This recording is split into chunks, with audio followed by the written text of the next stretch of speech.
If someone teleported from sea level to the top of Mount Everest, things would go bad fast.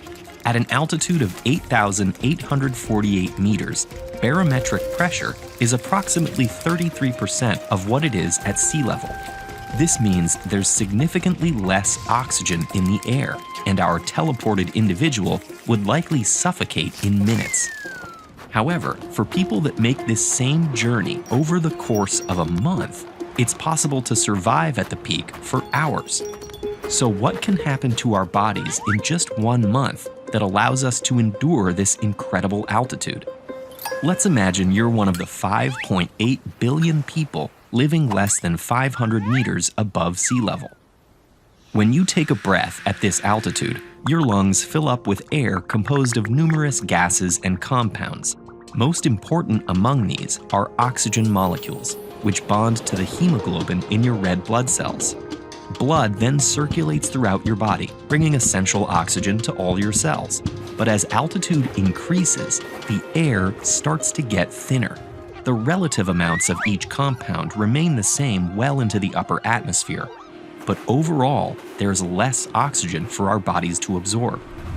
And if you ascend to altitudes above 2,500 meters, the resulting oxygen deprivation can cause a form of altitude sickness known as AMS, often causing headaches, fatigue, and nausea.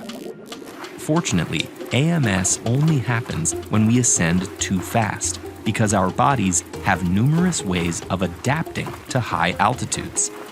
Within minutes or even seconds of reaching altitudes of 1,500 meters, carotid chemoreceptors in your neck sense your blood's low oxygen pressure. This triggers a response that increases the rate and depth of your breathing to counteract the lack of oxygen. Your heart rate also increases, and your heart contracts more tightly to pump additional blood with each beat, quickly moving oxygenated blood around your body. All these changes happen relatively fast, and if you were to keep ascending, your heart rate and breathing would speed up accordingly. But if you stayed at this altitude for several weeks, you could reap the benefits of some longer-term adaptations. Within the first few days above 1,500 meters, the volume of plasma in your blood decreases, which increases the concentration of hemoglobin. Over the next 2 weeks, your hemoglobin levels will continue to rise, allowing your blood to carry even more oxygen per milliliter. Paired with your high heart rate, this new hemoglobin-rich blood efficiently distributes oxygen throughout your body, so much so that the volume of blood being pumped with each heartbeat can return to normal levels.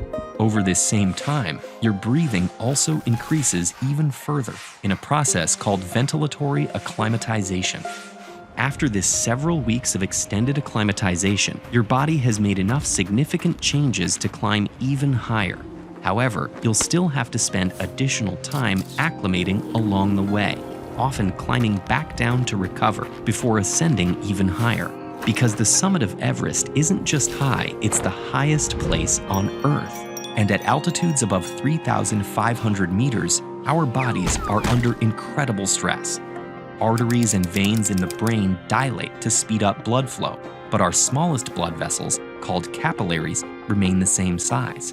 This increased pressure can cause blood vessels to leak and fluid to build up in the brain.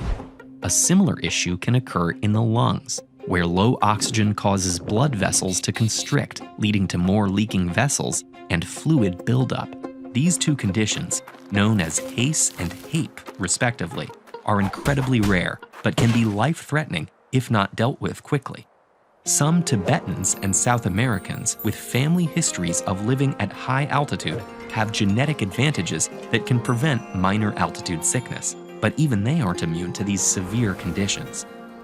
Yet despite these risks, climbers over the last century have proved people can go higher than scientists ever thought possible. Pushing past their body's limitations, these climbers have redefined what humanity can adapt to.